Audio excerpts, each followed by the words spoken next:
afternoon, everyone. I'm Andy, and welcome to this week's Team Kentucky Update. On Tuesday night, the people of Kentucky overwhelmingly rejected Amendment 2. They sent a clear message that in Kentucky, public dollars are for public schools, period. This should end any and all debate, and this should end any attempts to take money away from our public schools to send them to unaccountable private schools. So now, let's focus on the work of fully funding our public schools, providing our educators with real raises, and implementing universal pre-K all across the Commonwealth. The people have spoken, and it's our job to carry their will forward. Also, on Tuesday night, I want to congratulate Pamela Goodwine, who will be our next Supreme Court Justice. Third, when I think of our Kentucky results, despite the presidential election and how lopsided it was in Kentucky, the numbers of Republicans and Democrats in our state House and Senate did not change. That, to me, sends a clear message that voters expect us to work together and to continue to get things done. And that's exactly what I'm going to do. And finally, we saw overwhelming support at the polls for our new system of medical cannabis. Part of the new system for medical cannabis allowed local governments to make decisions about whether to let businesses operate in their jurisdiction or to let voters decide. 21 county governments initially made the decision to opt out, meaning there wouldn't be medical cannabis businesses. 39 made the decision to directly authorize these businesses, and 53 county governments decided to let their voters decide. For our cities, 53 opted out or were opted out by action of their county. 184 decided to stay in. So on Tuesday, voters in 106 cities and counties voted. And today I'm pleased to announce all 106 voted in favor of allowing medical cannabis businesses to operate in their communities. In every single place that medical cannabis was put on the ballot, it won, meaning citizens of every part of Kentucky said that it is time and they want to see this option in their community. We'll be confirming these numbers as soon as the State Board of Elections has final certified results. But this signals what we've known for a long time, which is the jury is no longer out on medical cannabis. Kentuckians overwhelmingly want families, friends, and neighbors who have serious medical conditions like cancer, multiple sclerosis, or PTSD to have safe and affordable access. We're going to keep our promise to make sure that they will. Today, I also want to provide a quick economic development update as we continue to welcome the growth of new and existing businesses throughout the Commonwealth. Since I took office, we've announced now over 1,000 new location and expansion projects for a total private sector investment that now exceeds $33 billion, the most under any governor. And now we are nearing 56,000 new jobs. Our tremendously skilled workforce is a key factor in contributing to that success. So today we're highlighting the continued investment in the Commonwealth's mission of developing, maintaining, and retaining our world-class workforce, as over 8,775 Kentuckians are expected to receive skills training thanks to support provided through the Bluegrass State Skills Corporation. This month's approvals include workforce training support for employees at the following companies: Prudent Holdings USA in Lexington, Kentucky Alliance Training Consortium in Georgetown, the Bluegrass Training Consortium in Georgetown, the Training Consortium of South Central Kentucky in Bowling Green, WPT Nonwovens in Beaver Dam. They recently did an expansion. We're grateful for that. Comfrey in Hopkinsville, Nationwide Uniform Corporation in Hodgenville. I visited them not long ago. Benda Lutz in Independence, Summit Polymers in Mount Sterling, Forcia Automotive Seating in Simpsonville, Metalsa Structural Products in E-Town, that makes the chassis for most of the F-150s made in the United States. It's a huge employer. Logan Aluminum, also a major employer in Russellville. State Industries in Florence, Body Coat Surface Technology in Hebron, Powell Valley Millwork in Clay City, Florida Tile in Lexington that came through and helped with a number of our homes in the rebuilding, especially after the tornadoes, and Progress Rail Services in Corbin.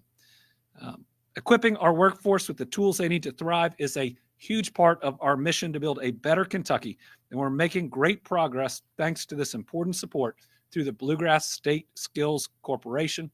I can attest how important this program is, as it's one of the talking points we have with companies that are looking at Kentucky when we're talking about not just how to bring them workforce, but ultimately how to train them. This is one of the most popular programs. We're really proud of it, and it's certainly benefiting the people of Kentucky. I'm also happy to share news of a recent announcement that could mean additional energy-related investment and job creation in Kentucky. We've already seen great progress in this space. We have active clean energy technology projects in Eastern, Central, and Western Kentucky totaling over $670 million in investments.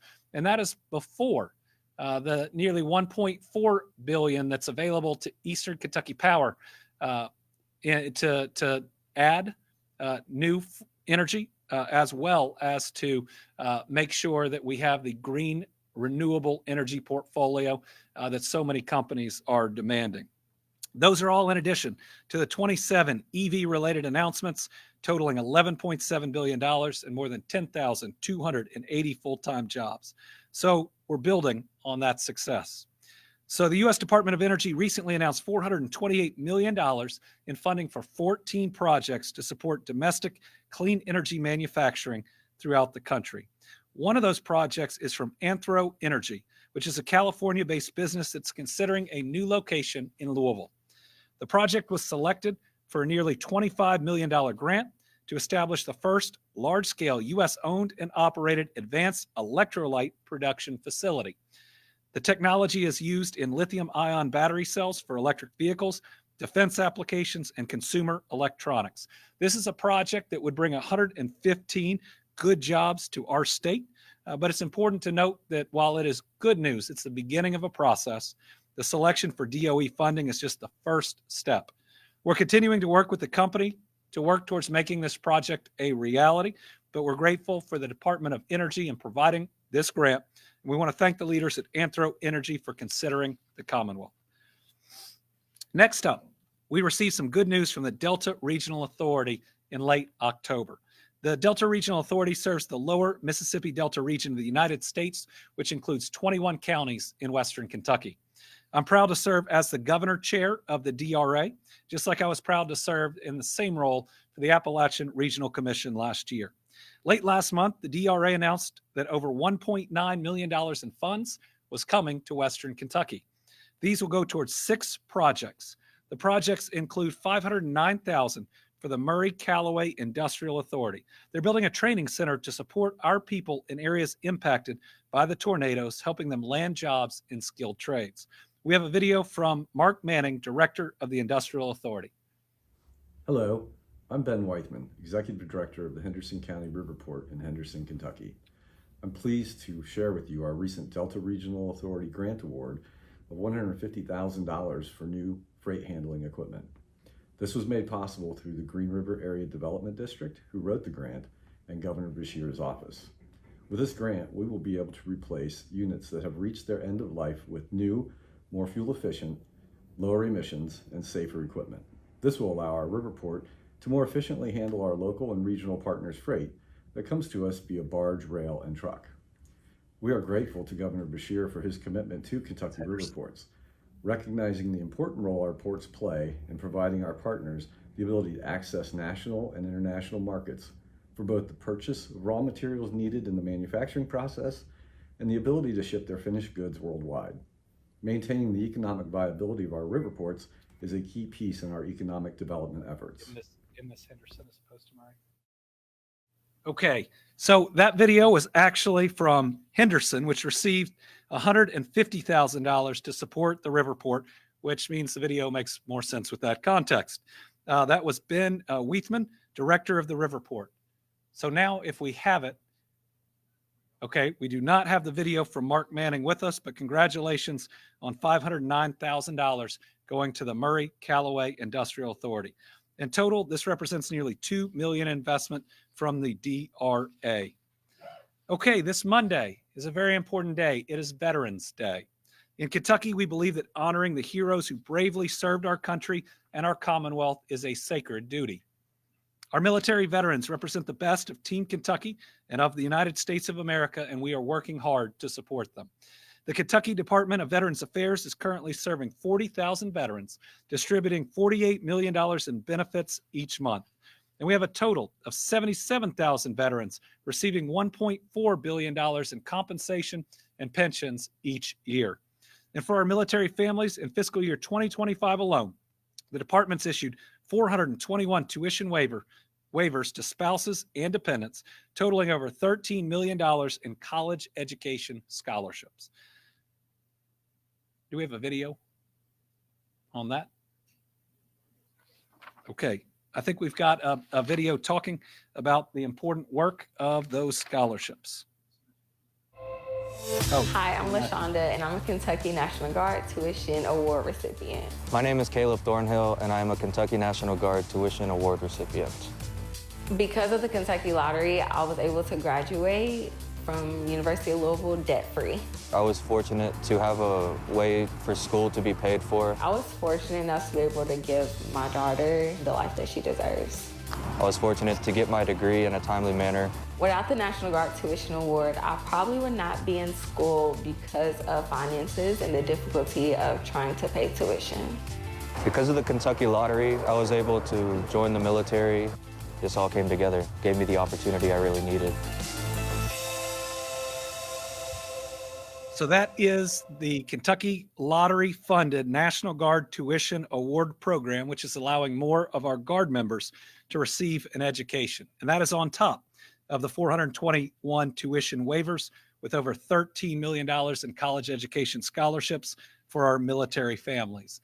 I'm also proud of the work that Brittany's doing to support the Purple Star School program in Kentucky. We'll see her in just a minute in the update. Kentucky has over 40,000 military children. These children make sacrifices daily so their loved ones can serve and protect our great country. From deployment to relocation, these challenges can be difficult for families, but programs like this can help. And in a little over 2 years, we've recognized over 120 schools in 32 counties with the Purple Star Award. And we're going to keep pushing for more because every military kid deserves the best. I'm proud to say our Department of Veterans Affairs team has also won their 4th straight VA Abraham Lincoln Pillars of Excellence Award for customer service. That means our veterans are getting the best service in the country from any state, or at least we share that award with a couple of other states. And last month, we announced that KDVA has seen increases in staffing and residency at our 4 state veteran centers. That was one of the areas that before raises we were struggling to get people, which ultimately is the number of veterans we can serve and the quality at which we can do it. We're also making good on the state's pledge to build a 5th facility for veterans, the new Robert E. Spiller Veterans Center in Warren County. The new center is nearly complete and is set to open in January. We're expecting to start admitting veterans to the facility in March or in April. We're proud to also support our veterans organizations through the Veteran Program Trust Fund. And we launched the PTSD and suicide awareness events at our KDVA Disabled American Veterans chapters so we can bring awareness to the importance of mental health in our veterans communities. And we're ensuring more of our veteran stories will be shared with the new exhibit at the Kentucky Historical Society, Our Stories, Our Service, Kentucky's Women Veterans. Brittany and Lila toured it earlier this year alongside women currently serving in our Kentucky National Guard. So as we approach Veterans Day, it's important we take time each year, that we take time this year to honor and to show respect for our veterans, because we must also commit to the hard work of being worthy of their sacrifices all year long. Our veterans are the best of us. Time and time again, they've answered the call to protect this country. Kentuckians from all walks of life have defended our liberties, sacrificing everything so that we can be safe. We honor those who fought on behalf and in our defense, and we thank those that sacrifice their time, their health, and sometimes even their lives. We pray for those that continue to serve. We are the home of the free because of the brave. And on Veterans Day, we can say thank you for the bravery and the courage of our veterans here in Kentucky and across the United States. Next, we have an update on the Eastern Kentucky Safe Fund. Like I said from day one, we will stand with Eastern Kentucky until every home and every life is rebuilt. And we saw those devastating floods almost 2.5 years ago, but we are still showing up time and time again, still bringing funding, still building homes, still helping our school systems to get back on their feet. We're going to continue this until the job is done. So today I'm proud to announce another award from the East Kentucky State Aid for Emergencies Fund, or the SAFE Fund. We are providing more than $5.6 million to the Perry County School District to help cover additional expenses they had due to the floods as they have worked to rebuild Buckhorn School and Robinson Elementary. And as governor, but as parents, we're always going to put education first. That means supporting our public schools, especially after natural disasters. Thank you to all of our teachers and educators, all the public school staffing in Eastern Kentucky for everything you've done, for rising to what seemed like an insurmountable challenge, to being there in the moments after the floods, because all the relief centers were in our public schools, of making sure that you took care of the people around you. And it is our pleasure to help provide the funding to make sure you get the very best of the best moving into the future. Thank you to the General Assembly for stepping up and for funding this and the Western Kentucky Safe Fund. They have been critical in getting our counties, our cities, and our school districts back up on their feet when the costs would have been insurmountable. This is a great Team Kentucky effort that's putting the people of our state first, especially those that have been through the worst of the worst, and not letting politics get in the way. All right. With that, I'm turning it over for a couple updates to our First Lady, and I'll be back with a couple of final pieces.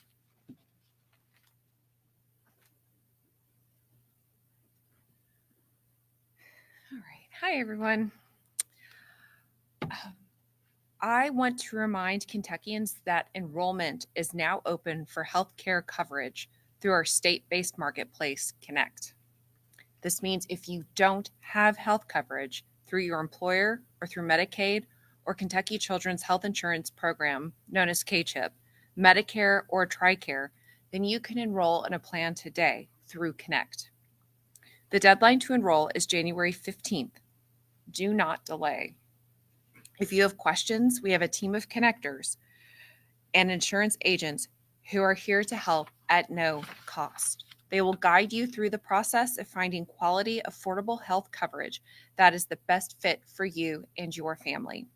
If you need assistance or if you are ready to enroll, please go to connect.ky.gov or call 1-855-4CONNECT.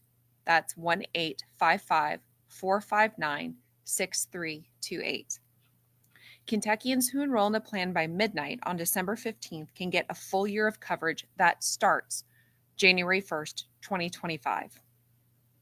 Those who enroll after December 15th, but before January 15th, will have coverage that starts on February 1st. Andy and I believe that healthcare is a human right. His administration is committed to making sure all of our people have access.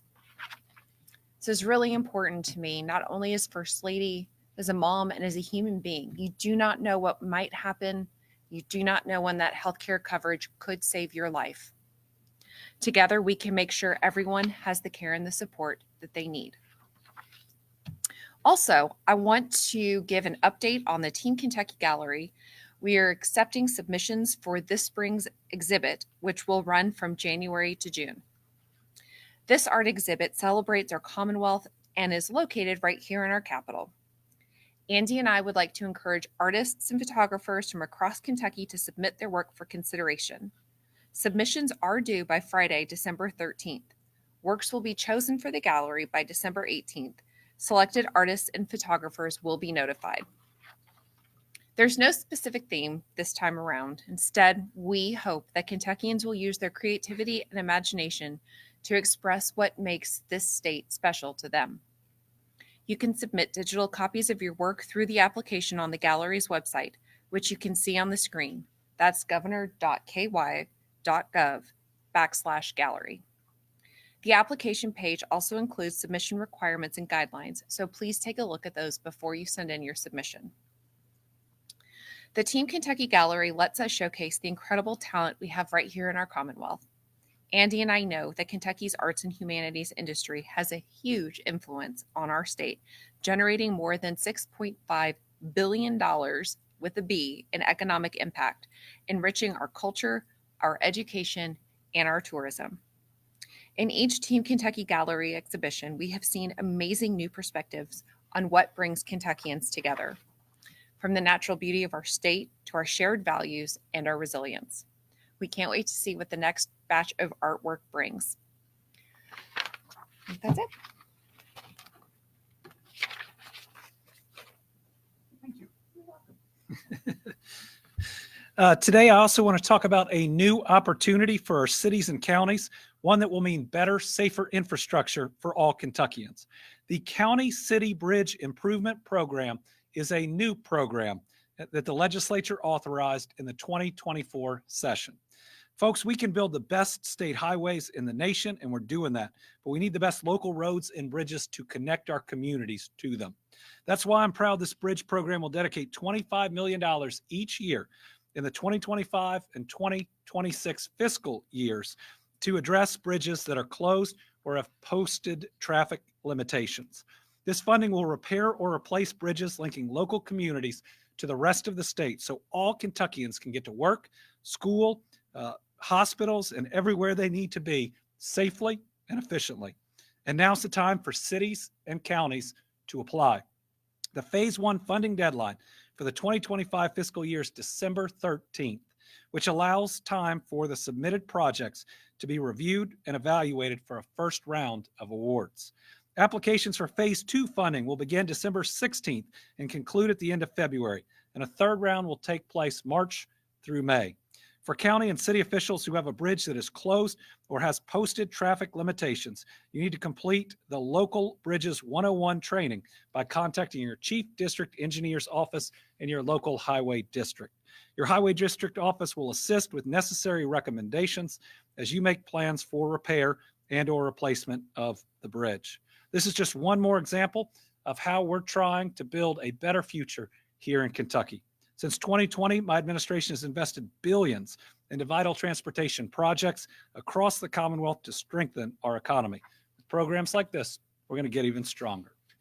All right, as a last update for our Team Kentucky All-Stars, tomorrow is a big day because tomorrow we're going to cut the ribbon on the West Louisville Norton's Hospital. This is the first hospital in that community in over 150 years. For that period of time, so many people have had to either drive far too long or take far too many buses to get to healthcare appointments that were not in their community. This is making good on a promise to make sure every community is lifted up, and it comes with a whole bunch of jobs. Let's watch a preview. There's never been, to my knowledge, a place where one can go and get help on many different levels. And to have this beacon of hope here now at 28th and Broadway, it's nothing short of a miracle. It is a blessing. It is well received, well deserved, and long overdue. I'd like to tell people West Louisville residents didn't just fall out of the sky. You know, we've been here for a long time. This just makes it a lot closer to home, where if you need to see a specialist, if you need to see primary care, both pediatric and adults, along with extended hours, and including a pharmacy too. It's in your neighborhood, you don't have to go far. When you walk through our doors, we will treat you, but the idea is that we're healing folks in a different way. And so people that for years and years didn't trust doctors, they didn't trust, medicine, they didn't trust healthcare workers. When we say access to care, that means access to taking care of the whole patient, mind, body, and soul. And you can get that under one roof in one facility. Our hospital beds overlook greenery because there's a direct correlation between greenery and health. We listened to the community. They wanted local artists all through the building. That's what you see. They wanted a place where you could have community fellowship. We've got a community room right there. It's not so much the West End Hospital, it's our hospital.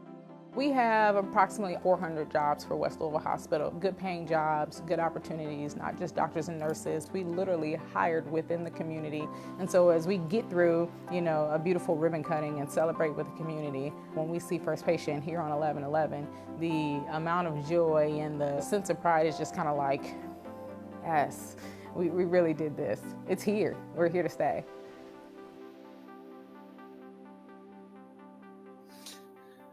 When you look at that hospital project, the Goodwill Opportunity campus that's next door, as well as the Stellar Snacks announcement, where I think we're going to cut the ribbon in a week and a day, you're talking about 1,000 new jobs in those neighborhoods. It is really exciting. And while not enough, it's a great start, and hopefully a beacon of hope and something that pushes us further and further and further along.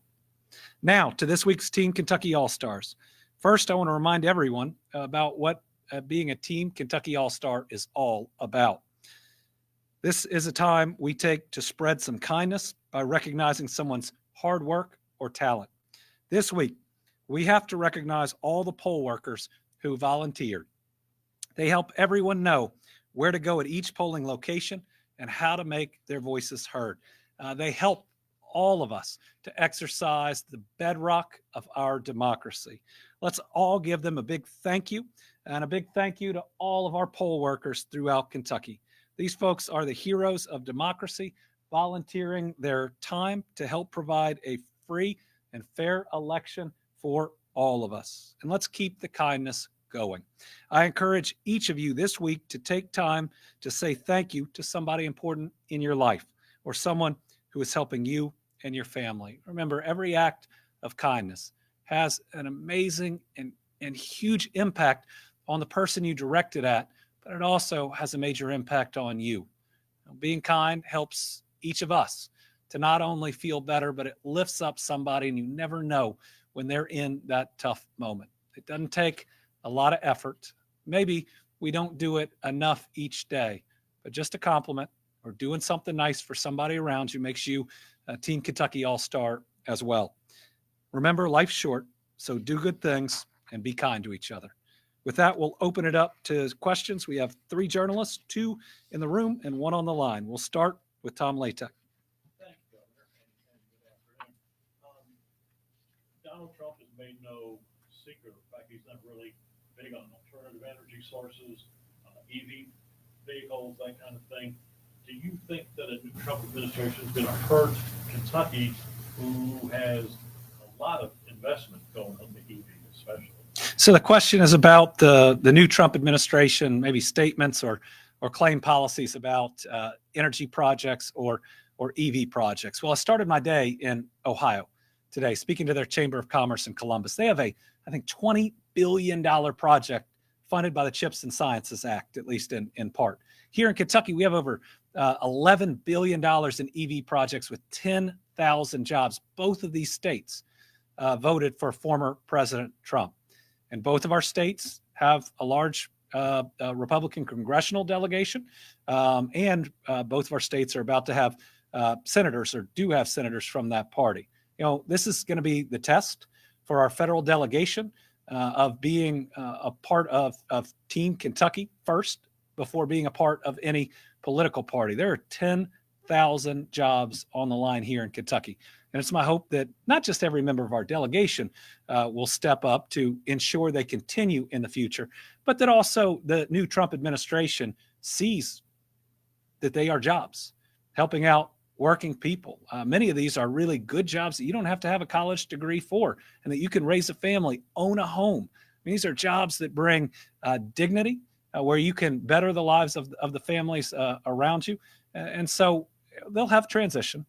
They'll have time to move from campaign and campaign rhetoric to looking at ramifications of any policy. I'm going to do my best to try to educate, or to try to provide the information on the impacts in Kentucky. And I know Governor DeWine will be doing that in Ohio.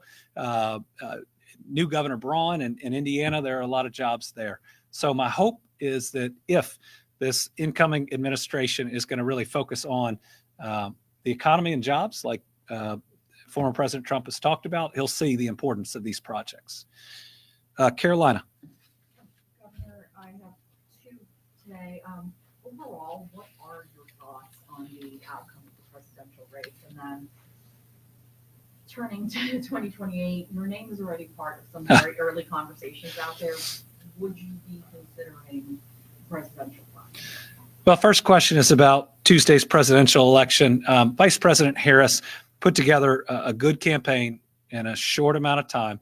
She focused on everyday challenges to people's lives, a middle class tax cut, expanding the child tax credit, affordable housing, all things that could lift up every American. I'm disappointed that ultimately that effort came up short, and for many of us who hope to see an end to anger politics and a restoration of civility in the way not just that we talk to each other, but the way that we run. And certainly disappointing in the result from that standpoint. But my job is to wake up the next day and do my job, which I was doing yesterday and doing today, to make sure I continue to create good jobs, that we expand healthcare like we're going to do tomorrow all across the Commonwealth, that we continue to invest in infrastructure. Everything we've seen at today's Team Kentucky update is an investment in all of our people. And I continue to believe that the most important things in people's lives aren't political, and that they are willing to consider any candidate who truly speaks to and works on those issues. That's your job and how much you make. That's your next doctor's appointment and how much it costs. That's the roads and bridges you drive and how safe they are. That's the public school you drop your kids off at, and making it the best we possibly can. And it's public safety in our communities. Those are the things I'm going to continue to work on. Let me just say, proud to be the governor of Kentucky. I'm excited to continue to be governor every single day for the rest of my term. We'll see what the future holds in the future. But right now, my only focus is on this job, is about making sure I continue to stand up for Kentuckians and all Americans to ensure that their rights are respected. I will work with any administration when it benefits Kentucky. I will oppose any administration when it hurts Kentucky or threatens our democracy. My job is to serve the people of Kentucky and the people of the United States when called to do it. And that's what I'll be doing these next 3 years and I think 1 week. All right, now we got Josh James on the line. Hi, Governor. Thanks for taking my question. Another election-related one, I suppose. What message do you think your party should take from the results of the presidential election? And do you think Democrats need to change their messaging, both at home and nationwide? Well, the pundits, I'm sure, will do a lot of analysis over the coming weeks and months. But I think first we've got to recognize that Vice President Harris had a short period of time. She generated a lot of energy, but ultimately came up short. And certainly the result is disappointing.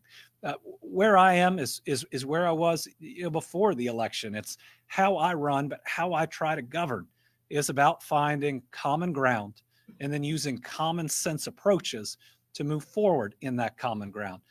Think about it. We just showed the medical marijuana results from this last election. That was something where the people of Kentucky had found common ground.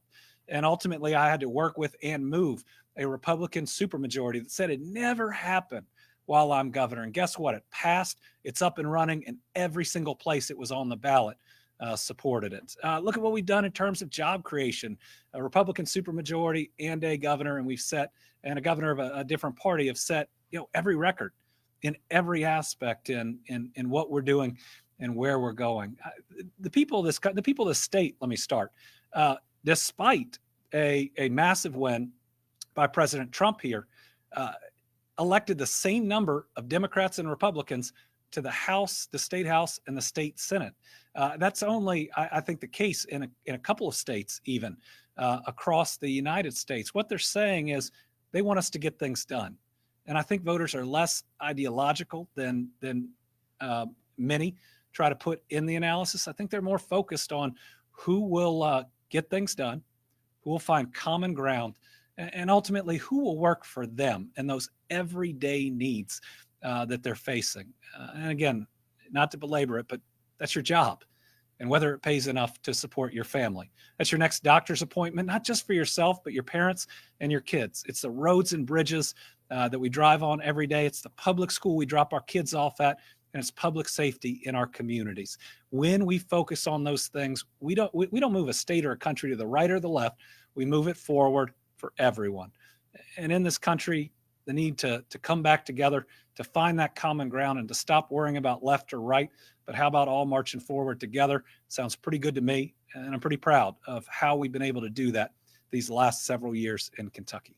All right, everybody, thank you very much. We'll be back at the next Team Kentucky update.